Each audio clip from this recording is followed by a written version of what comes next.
You just killed somebody in self-defense. What can you expect?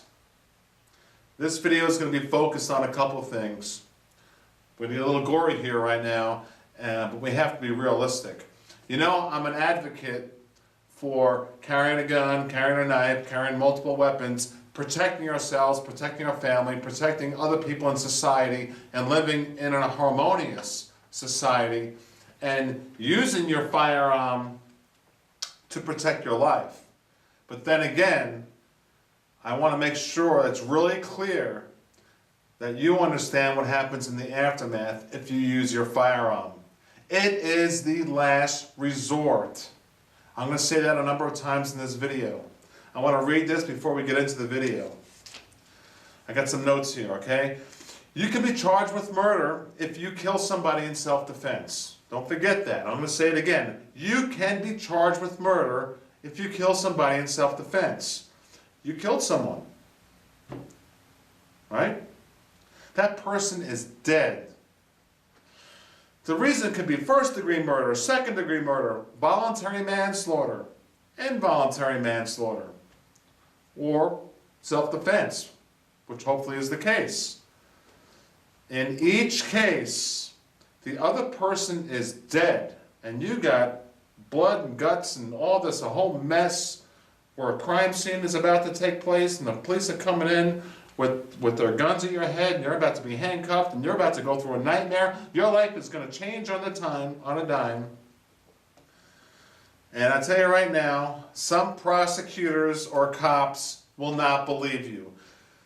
Let's talk about what you can expect if you kill somebody in self-defense.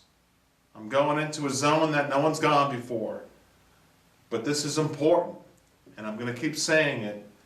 Your firearm or any weapon is your last choice. Let's talk about it. Welcome to weaponseducation.com. Please subscribe, please tell a friend. This is a deep subject. Let's talk about it.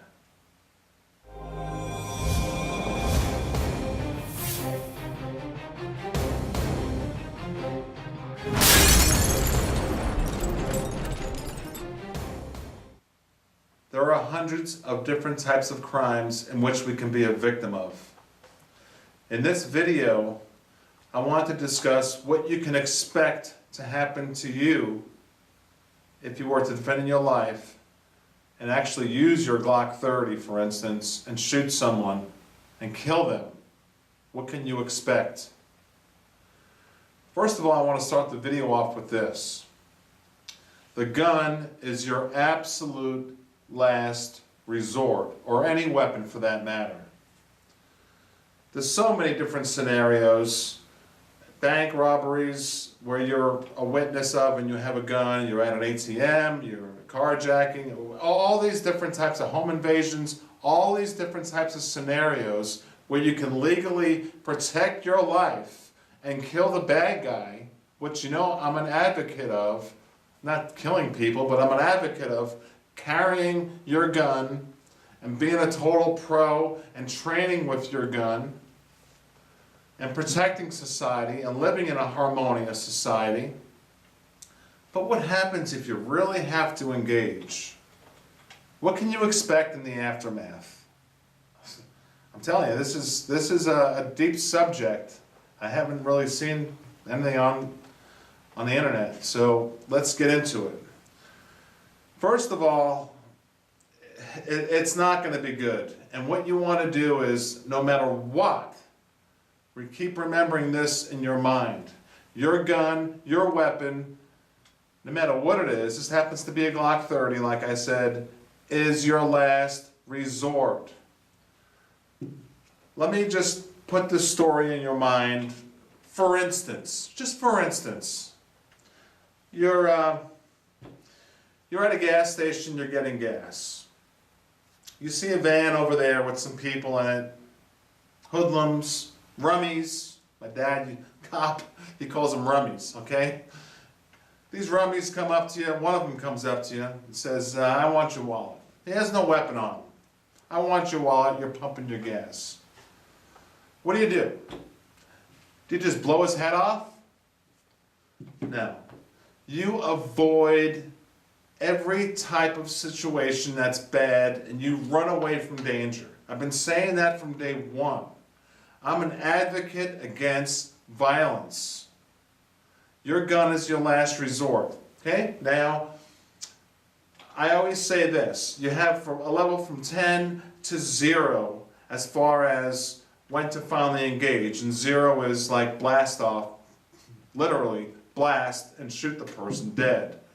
And you better know in your mind for different scenarios, if you're carrying a gun, you better know exactly what you're going to do in different scenarios. Practice it out in your mind. Because your adrenaline's going to be flying. All right, now the guy walks up to you at the gas station, he asks you for your wallet, he has no weapon, and you say, well, no, I don't have my wallet's not here, whatever. And you see over there in the van, like I said, a bunch of rummies. What do? Well, I would try to get out of the situation as fast as possible. I want to run away from danger, call 911, they got the canine dogs, they got the helicopters with these huge spotlights, they can corner off the whole entire 2 square miles of all the roads accessing this gas station I'm at, or wherever you're at, no matter where you're at. You want to run away from danger if at all possible. Okay, now, the guy walks away and he comes back, and now all of a sudden he pulls a knife. He's 20 feet away. Now what do? He's 20 feet away. I say run. I'm not going to pull my gun and just start shooting at him because I don't want to deal with the aftermath I'm about to tell you about. Run. Keep your cell phone with you when you're pumping your gas, by the way. Don't leave it in the car. Or keep your cell phone with you at all times. Let's not get off track. We're talking about the aftermath of shooting someone dead. It's not, your life is going to change on a dime.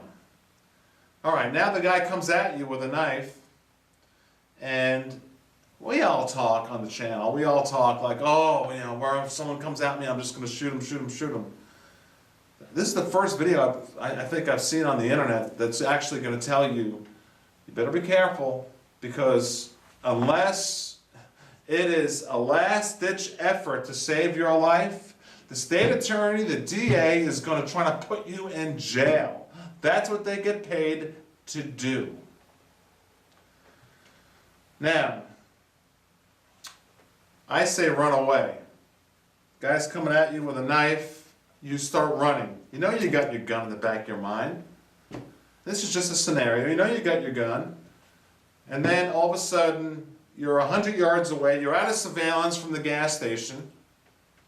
So it's not on video no more. Now it's your word against the dead guy. And he's just coming at you and he outruns you and you trip and fall and he's ready to stab you. Yeah, you got to use your gun to protect your life and kill him. All right, now you just killed him. His head is blasted all over the place. Think about the gore. I'm sorry to be this like this, but think about his whole head being blasted off. You probably shot him 3-4 times. You won't remember. It's going to happen so fast. Your adrenaline is going to go flying out of your body so fast that you're most likely going to vomit. It's very possible. Now you got a dead guy. Maybe there's witnesses, maybe there's not. Who knows? Hopefully for your sake, because you legitimately defended your life, that there's witnesses. Or maybe it's on video. Hopefully, for your sake, it's on video. So you can easily just tell the DA, hey, you see, the guy came at me. I tried running away. Always try running away. Unlike some case I know called the Zimmerman case, in which he got out of his vehicle and walked and followed someone. Imagine if 100 million people, law-abiding gun owners in America tonight, got their gun out and started following someone suspicious. I'm not going there. This video is not about that. This is all about what to do in the aftermath of killing somebody. Now, you get a murder scene. You just killed a guy because he just attempted to stab you. You blew his head off. You shot him 3 or 4 times with a .45 cal hollow point. I know you guys have the most nasty rounds out there. So do I. this guy's blown to pieces. He's all over the place. First of all, you get the van with his buddies. You think they want to target you over the next couple of months as because you just killed their buddy? You got that problem. That's problem one. There's multiple problems. First thing is the police are going to come in, and they're probably going to come in with something like this. Like a 5.56 pointed at your head, like a whole entire SWAT team. Be ready for it. The police don't know who you are. It's not their fault. They get a call, murder, guns, shooting. They get a call, they come in with everything. Helicopters, police cars, SWAT teams, everything. You're going to get cuffed, you're going to get stuffed, you're going to get fingerprinted, they're going to figure out who you are. Even though you're in the right, be expecting a nightmare. Your life is going to change as you know it. First thing that's going to happen is they're going to ask you to talk. Please tell us what happened. You're going to be in shock. Like I said, you probably vomited already, possibly. My best friend's a general in the military. He tells me what happens to people when they actually kill someone. Even though their life is in danger and they actually kill someone, it whacks out your brain evidently. We never want to go there. Run away from danger. Okay, now the police are going to ask you to talk. Here's my recommendation. Let me read you the Fifth Amendment. This is the first 24 to 48 hours. The Fifth Amendment, portion of it. No person shall be compelled in any criminal case to be a witness against himself. What you want to do is, in this case, you want to say, law enforcement, I'm willing to comply with your investigation. I'm willing to assist you with your investigation. That's it. That's it. Until you have an attorney. Now keep in mind, hopefully you've got attorneys in your cell phone, like a couple of them, which I doubt most people do.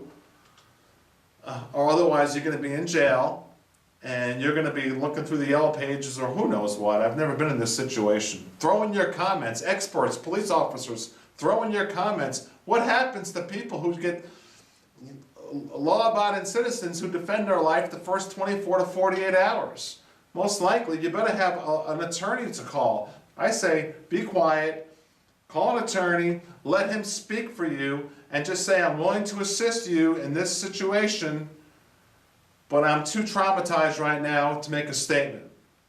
Don't go blabbering on. You're just going to change the whole story because you're going to be in shock. Now you're going to have a problem with civil lawsuits, depending on the state you live in and the stand your ground law and this, that, and the other. I'm aware of all the different laws. As a matter of fact, I'm going to throw my petition down below because I'm so adamant about the stand your ground law not changing, not only in Florida, which it's possibly can be changed, but across the whole nation. The stand your ground law allows you to do just exactly what I just said. In that situation. Someone comes at you with a knife, you can shoot them, tell your story, and get off.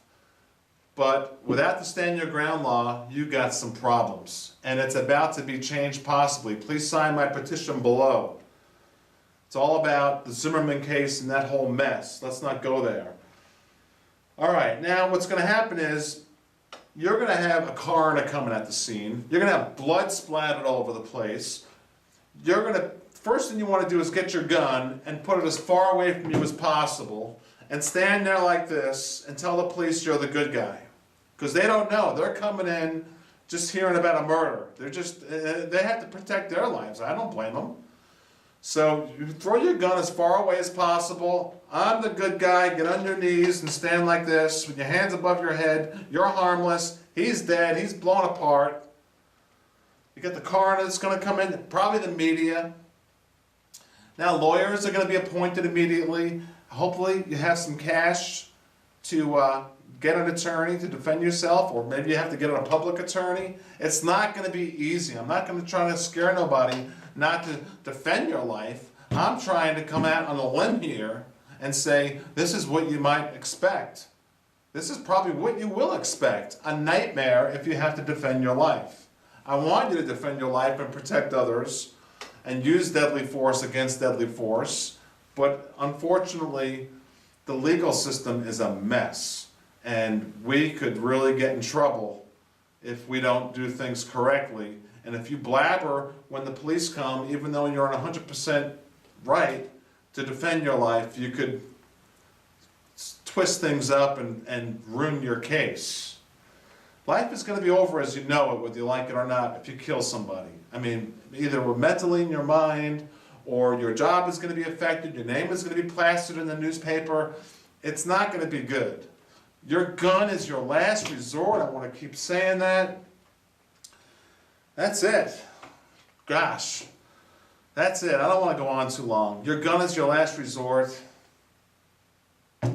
Throw in your comments. This is part 1 of part 2, because we talk about guns all the time, and we talk about carrying guns, but what happens if we really have to use them and protect our lives? From all the comments in this video, I will then do a part 2. I'm not an expert. This is my opinion. This is my life experience growing up from law enforcement and friends in the military and high ranks. They just basically say run away from danger. And then if you do have to use deadly force, be ready for the ramifications and the legal problems. All right, let's leave this heavy subject right there where it's at. Tom checking out, weaponseducation.com. Thank you.